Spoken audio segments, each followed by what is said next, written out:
Think of Italian football and you probably think of Juventus first. They're the ones with the most Italian championships and their history is stacked with a litany of the world's greatest to ever play football. This is how they got to become Italy's biggest football club. Through decadence, dominance and disasters, this is how the old lady grew up.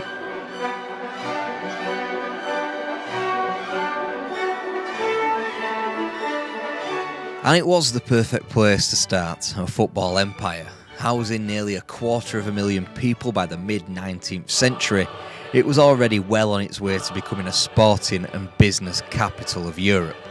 Turin football has got its roots in Nottingham, where aristocrats' sons were dispatched to be educated and came back kicking a bag of wind known as a football.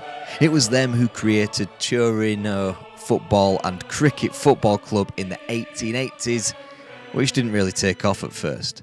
Then in 1897, some poshos came up with the idea of creating a football team and called it Juventus, and they were decked out in a pink shirt with a nice little black bow tie motif. That small Nottingham-based community in Turin involved themselves in Juventus, and one member decided to return home and brought back some proper football kit, one that sticks to this day. He had two choices, the red of Forest or the black and white stripes of County. Football spilled over into mania in the 20th century, with teams like Vercelli and Genoa dominant. Juve only entered these circles because one of their players kept missing training. This tardy footballer changed the sport. His name was Antonio Brunner and he worked for Fiat, a local car manufacturer owned by the Agnew family. Part-time he dabbled in football, turning out for his local team, Juventus, but his work kept getting in the way. Juventus director Sandro Zambelli was so frustrated by this that he approached the Agnelli family in an attempt to come to an arrangement. The arrangement was Edoardo Agnelli installed as president by July 1923, just in time for Fiat to open up a new factory on the outskirts of Turin. Juve had been champions of Italy before, in 1905 thanks to the winning of a whopping 6 matches, first in a playoff to qualify for a 3-team final stage, and then by doing a double over a now defunct US Milanese, whilst Genoa could only beat them once. The closest they got to winning an actual league version of the title was in the early 20s, but their bid was scuppered thanks to professionalism creeping into the club. Like most places, wanting to be paid for playing football was outlawed in Italy at the time. An FIGC hearing demanded Virginio Rosetta return to Vercelli because Juventus couldn't provide adequate evidence of his occupation. Juve lost points, their player and their claim on a potential first proper championship in 1924. In the end, greed played a role in Rosetta returning to Juventus and seeing out his career at the club. He was picked for the Olympic squad in Paris but couldn't attend because of work. Hearing this, the FIGC stepped in and simultaneously with proof now apparent he didn't play football for a living, he could return to Juventus and play football for a living. Juve were on the up. They toured Germany, embarked on a title bid in 1925 but didn't qualify for the final stage. Yes, qualify. Since in northern Italy there was enough clubs to warrant a 2-division league before a playoff final to meet their lowly southerly neighbours. The national final usually went the way of the northerners. For example, in 1925, Bologna smashed Alba Roma 6-0 on aggregate to become Italian champions. 12 months on, Juve got their day in the sun by battering the same opposition by 12 goals. Juve were now a big hitter. They threatened the big names of Genoa, Bologna, Torino and Vercelli, and had a big say in helping create Serie A by way of the Viareggio Charter. All Juve wanted was a national league, and they got that, but the collateral was the fascists who controlled football, banning all foreign players. Juve had shot themselves in the foot, losing key stars. Still, nationalised football and a chance to dominate over the entire country, but properly and forever. First, they'd have to suffer through Torino winning their first title in 1929. In response, Juve delivered the next great Calcio team.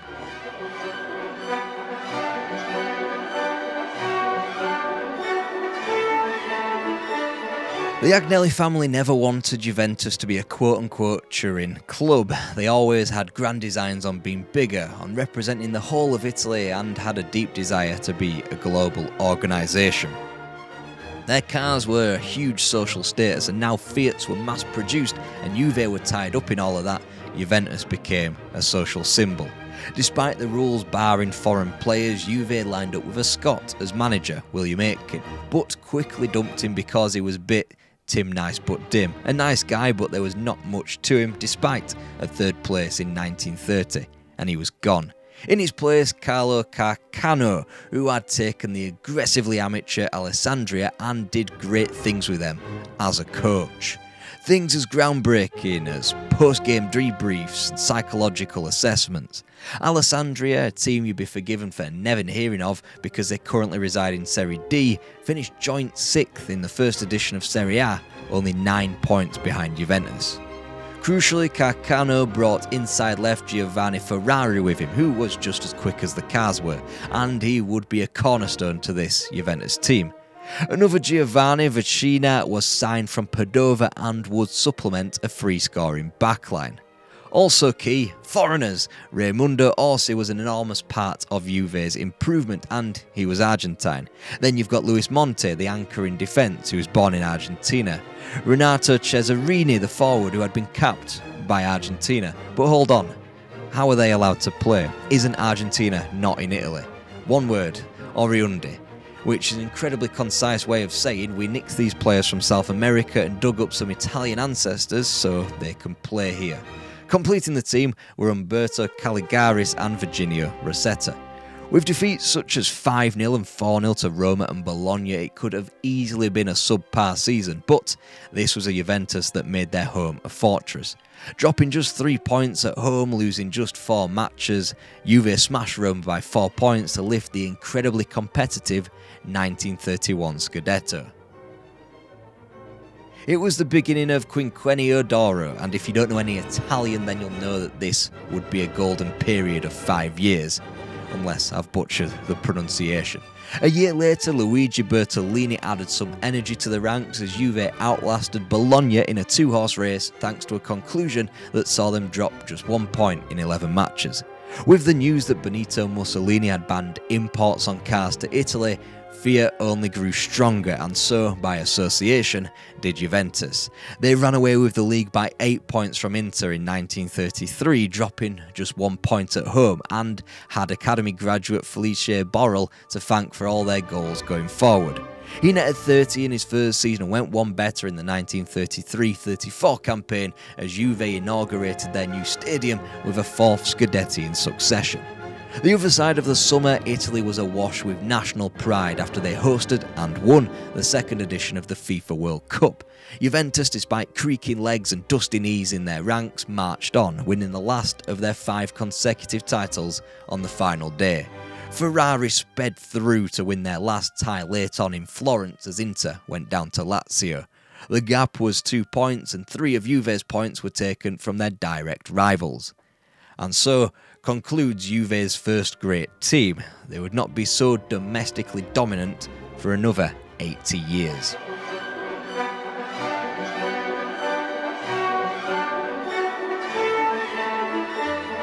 With an ageing team on their hands, the Agnelli family set about a transition in the dugout too, as Virginio Rosetta pitched up in the hot seat. What was supposed to be a grand new age was reduced to rubble tragically in July 1935 when President Edoardo Agnelli perished in a plane crash. Juve's short-term future was in the balance before he stepped on the plane. Now there was nothing but pessimism. Bologna and Inter filled their void as Juventus couldn't match the salaries of their rivals. Whilst they bagged themselves a couple of Coppa Italias, their mandate of plugging former players into the head coach role was failing, and didn't stop once their decline was caught by the Second World War. What could have been a moment to take stock and rejuvenate would have been futile anyway. There was a latest club in Italian football, and they were better than any that had come before them, perhaps in world football. Il Grande Torino. When Gianni Agnelli continued his family lineage at Juve in July 1947, there wasn't enough money in the world to catch up to Torino, who had won the league by 16 points in 1948 and led a dispirited Juventus by the same tally a year later.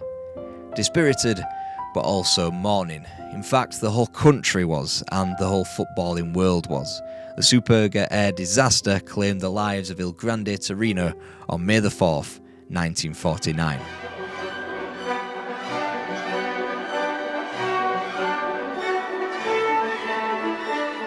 Brutal as it sounds, someone had to fill the void in Calcio after the greatest ever team had perished. Just one day after the Superga air disaster, Gianni Agnelli prophetically and a little bit clumsily announced, "From the ashes, Turin will see the birth of a team worthy of their memory." Fiat were raking it in, selling cars by the boatload to America, and were assigned a fifth of Italy's Marshall Plan money, which was economic assistance from America after the war.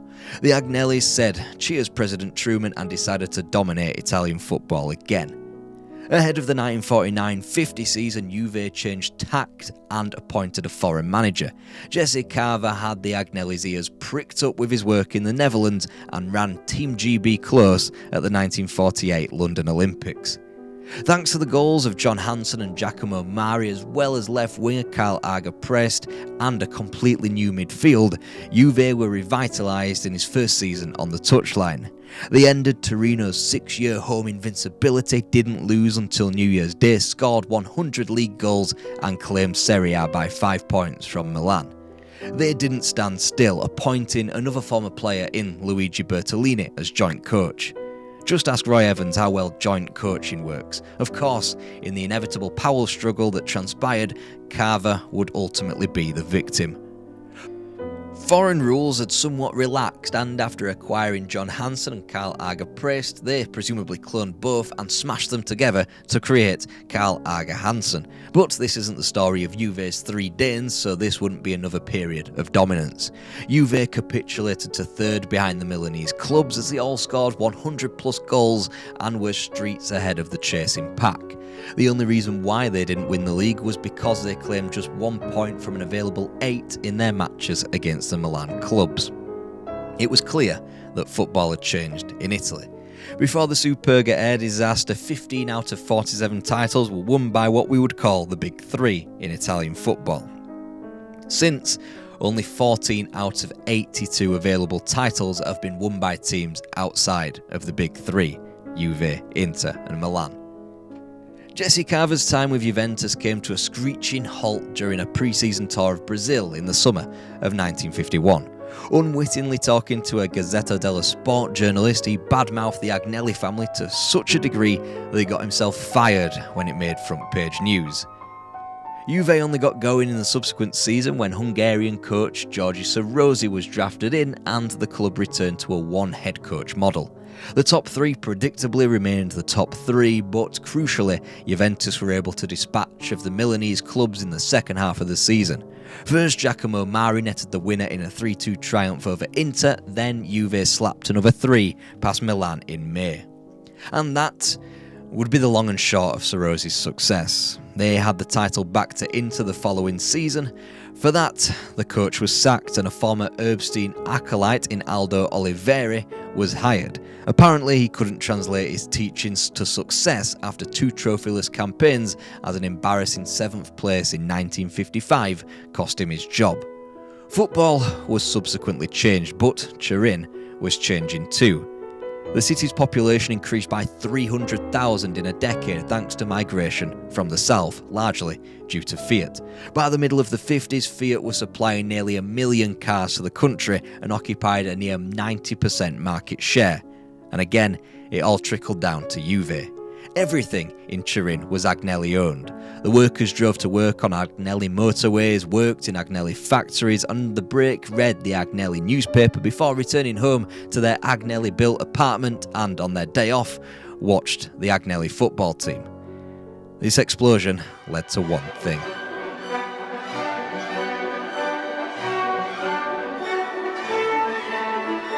Inter had cashed in all their chips on coach Alfredo Foni. They dominated with a defensive-first mindset, winning the title in 53 by scoring just 46 goals in 34 matches when 100-plus goals was previously needed. In that frugal title-winning campaign, Juve scored 73 goals, almost double, but conceded almost double that Inter did. Whilst Juve were busy trading 3-2s, embroiled in 3-3s and could boast enormous 8-0, 6-0 and 5-0 wins over teams as good as Fiorentina, Lazio and Novara, Inter strung together 12 one-goal wins.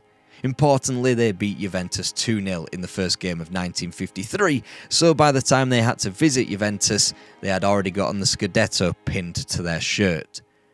Juve got closer and even tightened their defensive belt. Alas, 1 point and a late season loss in Bergamo culled Juventus title hopes in 1954. Contrastingly, the 1954-55 season was a disaster from the get-go. Infighting between new signing Edoardo Raccagne and John Hansen led to the dismissal of both. Gianni Agnelli departed as a president on the eve of the season. Players threatened to strike all campaign. The distraction of a merger between Torino and Juventus. The consequences, 7th in the league. It never stopped. 12th in 1956 and 9th in 1957 represented Juventus' two worst campaigns since the Serie A began. Meanwhile, both Milanese clubs were fired through by energetic new owners with enormous checkbooks and talent dripping from their 11s. Juve had just 3 players from their most recent title win and sunk further and further towards an unthinkable relegation. The Agnellis were at a crossroads. Did they just forget about football entirely or redouble their efforts? Umberto Agnelli, barely an adult, was sworn in as Juventus president in 1955. He was expected to throw money at the situation, but he remained patient. Even when Juve finished 4 points above the drop, even when those in Milan were busy running away with Scudetti after Scudetti. A fourth finish outside the top 6, however, would not be tolerated. The Agnellis loved spending money, but they had a dilemma. Who was going to sign for them? Italian players could make better money by playing for clubs like Milan and Inter, who could draw bigger crowds every other Sunday and not only compete financially, but compete at the top of the league. Even Fiorentina had the clout of playing in the final of this newfangled competition called the European Cup. More annoyingly, rules stated that a club was restricted to 1 foreign player and 1 Oriundi, so Juve couldn't exactly raid Denmark for a few players like they had done previously, or pitch up in South America with potential ancestors of someone from Argentina, Brazil or Uruguay. They had the basis of a front line in Captain Giampiero Boniperti, who had stuck through the club through good, bad and indifferent. All they needed was to act smart, act quick and form the basis of the next Juventus team. Enter Jesse Carver, who unwittingly made his biggest impact for Juventus whilst being employed at Lazio. The former Juve coach had bounced between his homeland and Italy, taking up coaching roles at Torino and Roma, as well as at West Brom and Coventry, before his finest work, taking Lazio to the Serie A podium not once but twice. He was on the cusp of elevating his career by becoming the manager of Inter. As he prepared to leave the capital, he became a little too loose-lipped about a certain talent from his homeland, one that could do absolutely everything. He could defend, he could attack, he could run all day, was incredibly strong and insatiable in front of goal. He informed Angelo Moratti about this player. Moratti, the oil magnate who had made Inter freshly rich and the man who was about to sign Jesse Carver as coach for the Nerazzurri. Unfortunately for Inter, Carver also told Gigi Parananche as well. Parananche was a former goalkeeper, but his time in football became more famous for what he did off the field. His first post-playing job was as a translator for Juventus British coaches, one of which our good old pal Jesse Carver. When Carver was sacked, Parananche was let go too, but continued to be involved in the game as an agent or manager in various roles. When he was told about this player from Carver's homeland, he saw his opportunity. He would agent the transfer himself. So, in the spring of 1957, he got on the blower to Umberto Agnelli, who he knew was desperate to reboot his Juventus team. Agnelli didn't have long, however. This incredible British prospect was due to play at Windsor Park in an international in 3 days' time, and if Agnelli wasn't there, he would miss out. The game dawdled on, a goalless friendly between the two teams, Northern Ireland and Wales. Of course, Agnelli wasn't the only person in the room. Inter and Moratti were too, and this players' club asked the two rich football clubs sat opposite for a fee of £65,000. In Italy at the time, that was 110 million lira. Even Inter, all oiled up by Moratti, balked at the price. Juventus couldn't afford not to. A win-win. Juve got their allotted foreign star player, and the selling club, Leeds United, escaped their debt and were able to repair their crumbling stadium. The player in question, John Charles. Now Juventus needed to sign their Oriundi, and of course they did so, otherwise this part of the video would be called Il Duo Magico. To do so, they removed a South American player from his part in the Trio of Death.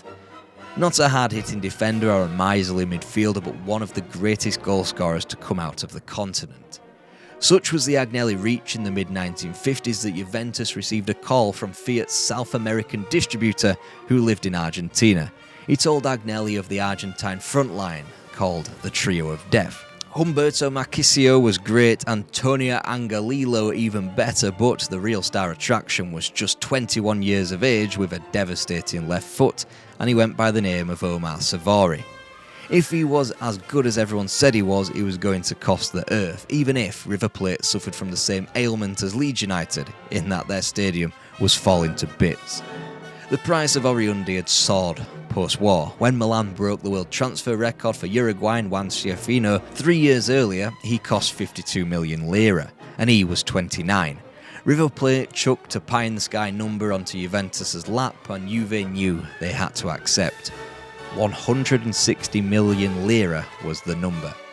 Juventus had nearly broken the world record with their first swoop, but had obliterated it this time around. In 2 strokes, they had dented their coffers considerably, but now they had the trio that would become Magico: Charles, Savori, Boniperti.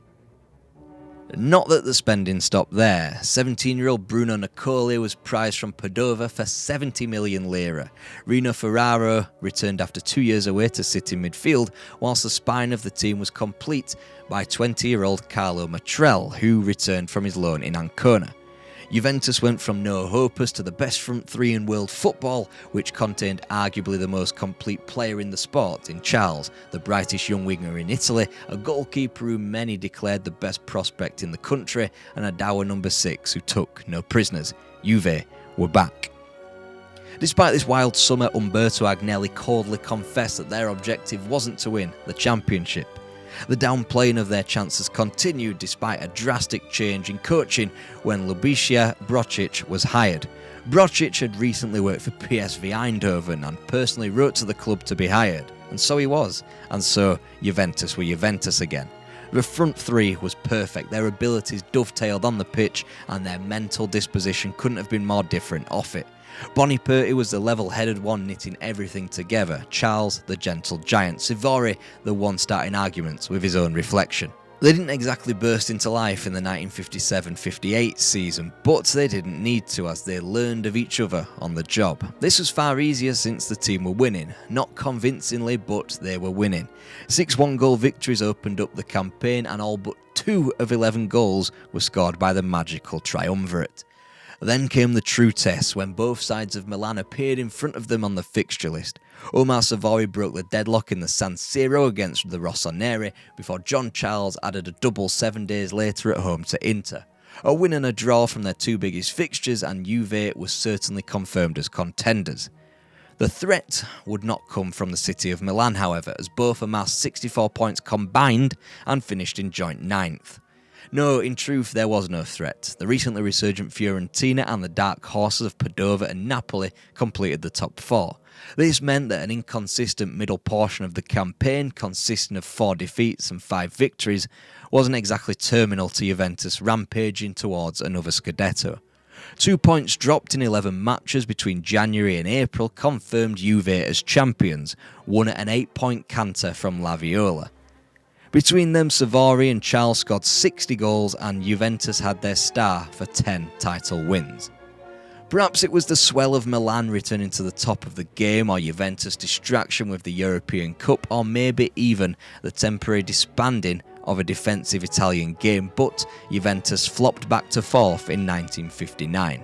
They still had a good return in front of goal, recording 74 strikes in 34 fixtures, but Milan, Inter and Fiorentina struck more and paired that off with meaner defences.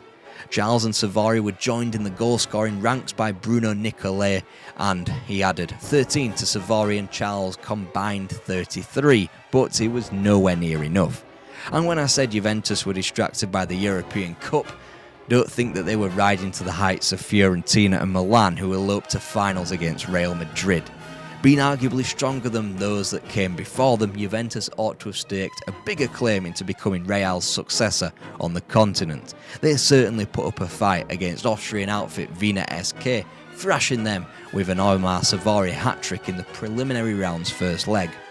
Then they travelled to Austria and got dispatched for 7, and it cost the coach his job. Humiliation on a national stage was bad enough, but on the continent to such a small team at such an early age was unforgivable. Juventus were branded arrogant millionaires by the local press and tiptoed sheepishly through the season. It was only saved by the Coppa Italia final, now played against immortal enemies. Perhaps the roots of the Derby d'Italia can be found in the 1958-59 season. In December, an out-of-sorts Juventus travelled to the San Siro and were losing 2-0 to Inter before the fog rolled in and led to the abandonment of the match. Inter were incandescent with rage that the game had to be replayed in full 11 days later. The Six side to Omar Savary loved this outcome as he completed the scoring for a Juventus team that won a game 3-1 that they trailed 2-0 in with 32 minutes to play. Savary goaded the Inter fans all game, and whilst it didn't make much difference in either team's average season, it paid off in birthing one of the great European football rivalries. Except it wasn't over, as Juve and Inter were joined at the hip in the Coppa Italia, destined to play one another in the final. Inter had home field advantage with almost 80,000 Inter fans crammed into the San Siro. Savary was at his wicked best again, and it was he who scored Juve's third goal again, this time in a 4-1 drubbing of the Nerazzurri. Inter's season was worthless, Juve's was somewhat worthwhile as a result. They fought figuratively and literally in their next encounter in December 1959 when Juve made it 4-4 against Inter as John Charles netted the only goal of the game. It sent the old ladies' season into orbit after a mediocre start. After that Christmas-time win, Juve wouldn't lose again until the end of February, putting light years between themselves and the chasing pack. They completed another double over Inter, winning by 3 in the spring, which all but crowned themselves as 11-time champions, before their first ever double was secured with a Coppa Italia final win over Fiorentina. With their defence sufficiently tightened up and their attack scoring more than ever, Juventus were entering their prime. And yet, they still couldn't buy a win on the continent. Once again, they started their European Cup campaign with a 2-goal home victory before they capitulated on their travels, 4-1 to the team now known as CSKA Sofia before the season had even gotten out of the blocks.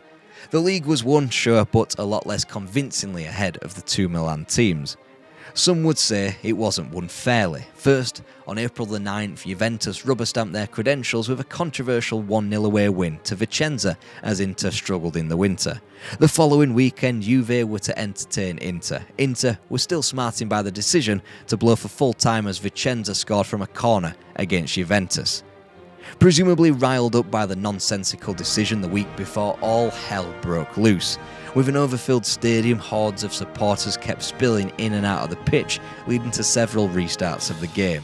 At such a crucial point in the season, emotions were high and Inter were led from the field by their manager, fed up with the constant stop-starting of the match.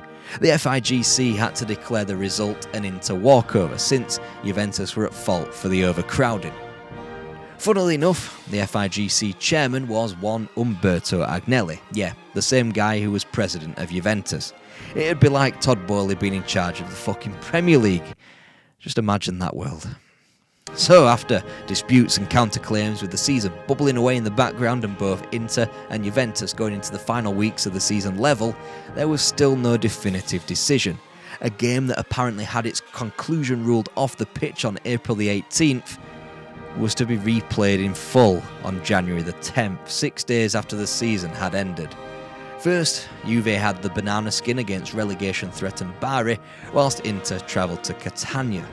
If Inter could put aside their grievances, there could be an almighty showdown in Turin. Despite Juve drawing to Bari, Inter caved in 2-0 in Catania. They lost the title and, in a strop, they put out their youth team 6 days later to play Juventus in protest. And you just know who loved that, don't you? Yes, Omar Savary, scoring 2 hat-tricks, 1 in each half, as Juventus' senior team whipped Inter's youth side 9-1. Not that it was enough for Savary to win the Golden Boot, but Juventus were champions for a 3rd time in 4 seasons. And the whole sordid affair was the day Il Trio Magico died.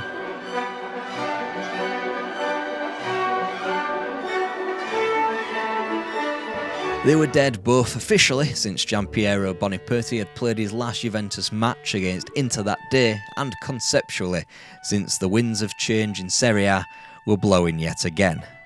The Inter youth player who got on the score sheet that day in the infamous 9-1, none other than Sandro Mazzola, who would become the country's finest player in the 1960s. And another little side note, that Inter manager that I said dragged his players off the field of the stop-start game in Turin, Helenio Herrera, arguably the world's finest manager in the 1960s. Combine that with Nerio Rocco's appointment as Milan coach in that same summer, and not only Italian football, but the sport as a whole was about to change. If Italian football had flirted with waves of defensive football in the mid to late 1950s, it went full-on catenaccio with the arrival of Rocco. He'd win Serie A in his first season, he'd lead Milan to the European Cup in his second. Italian football was defensive before him, but this was true catenaccio. Catenaccio in Italian means doorbolt. Karl Rappan, during his time in Switzerland, where he managed the national team in 4 spells and some of its greatest clubs, used a tactic called the verrou, or lock, in French. This involved adding an extra defender. When Nerio Rocco turned up in Italy with this in his back pocket, he changed football forever. In one corner, Brazil's 4-4-2 Garrincha, Pele and the magical Magyars of Puskas. In the other, Rappan, Rocco, Milan, and thanks to a little spot of copying, Helenio Herrera and Inter. The rest of the 20th century could flourish down these 2 tactical avenues. In the European club game at first, the latter won out. Added to Rocco's titles in Italy and in Europe, Helenio Herrera went one better by winning the European Cup in successive years.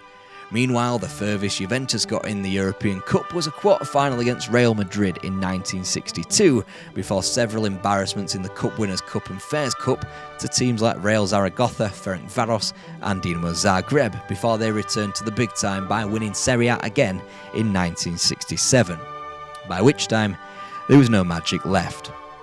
Il Trio Magico probably did it better when they won Serie A and Coppa Italia, but it wasn't Turin who dominated Europe in the 1960s. It wasn't even Madrid or teams like Eusebio's Benfica, the Lisbon Lions of Celtic or Matt Busby's Manchester United. It was this Milanese catenaccio. When Juventus finally did return to something that constituted a dominance in the 1970s and 80s, there was always somebody bigger or better. An Ajax or a Bayern Munich. Even teams like Borussia Mönchengladbach and Club Brugge enjoyed more Europe than Juve did. It was only when Giovanni Trapattoni was appointed in 1976 that Juventus was successful outside of their own borders. In one spell, their new manager won them each of UEFA's prizes, the UEFA Cup of 1977, the Cup Winners' Cup of 1984 and the European Cup the year after. A 2016 poll said 34% of Italians prefer Juventus to any other Italian football team. They might well be the most supported Italian club in Italy, perhaps even globally, and maybe they might have played some of the best football Italy has ever seen, thanks to players like Zinedine Zidane, Michel Platini and John Charles. But they aren't the most successful Italian team in Europe. They don't even have a claim of becoming European champions first, and they certainly haven't won the treble. In fact, the record they have is that they are the team that have lost the most European Cup or Champions League finals. The prettiest, the most spellbinding, maybe. The most successful, leave that to the city next door. I hope you enjoyed the first video in our Calcio issue. Have a bang on this playlist if you're interested in more Italian football content.